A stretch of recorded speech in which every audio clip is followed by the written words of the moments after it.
Septembre 1943. Les forces allemandes occupent Rome. Le chef de la Gestapo, l'Obersturmbannführer Paul Hauptmann, règne par la terreur. La faim est partout présente. Les rumeurs suppurent. L'issue de la guerre est loin d'être sûre. Les diplomates, réfugiés et prisonniers alliés évadés risquent leur vie en tentant de trouver asile au Vatican, le plus petit État du monde, pays neutre et indépendant situé au cœur de Rome. Un groupe d'amis improbables mené par un prêtre courageux se retrouve soudain au cœur du danger. À Noël, il n'est plus possible de faire marche arrière. Donc voici l'incipit du nouveau roman de Joseph O'Connor, Dans la maison de mon père.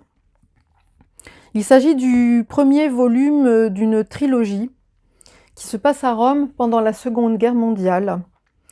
Joseph O'Connor nous y présente le père Hugh O'Flaherty, donc, qui est un prêtre irlandais qui travaille pour le Saint-Office, c'est-à-dire l'administration qui a succédé à l'Inquisition.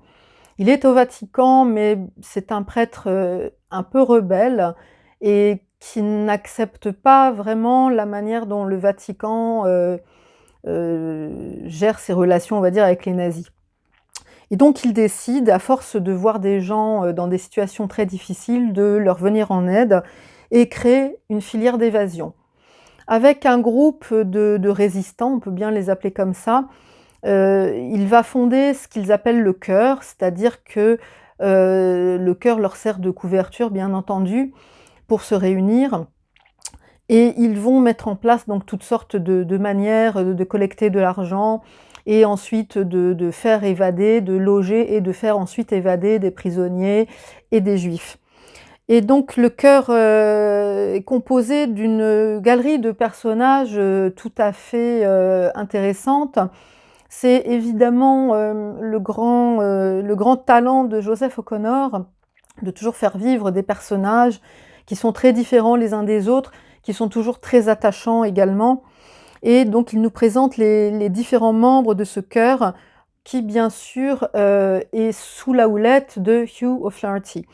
Donc c'est un roman qui oscille entre le roman noir, le roman policier, le roman d'espionnage même, puisque nous sommes entraînés dans des péripéties où on doit évidemment échapper aux nazis sans se faire prendre, et le père Hugh O'Flaherty se retrouve vraiment au centre de ce qu'on appelle un rendimento, avec l'accent italien, lors d'une mission donc qui doit avoir lieu la veille de Noël. C'est, comme l'a dit Sean Rose, Dickens qui rencontre John le Carré. C'est vraiment un roman tout à fait palpitant.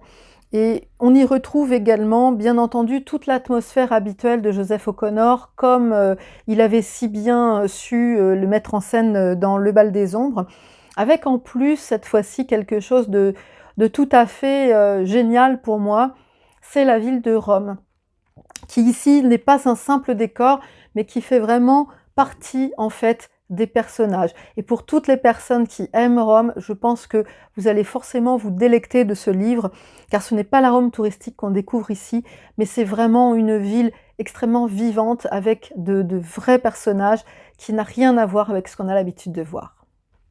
Voilà, Dans la maison de mon père, Joseph O'Connor, paru aux éditions Rivage le 3 janvier.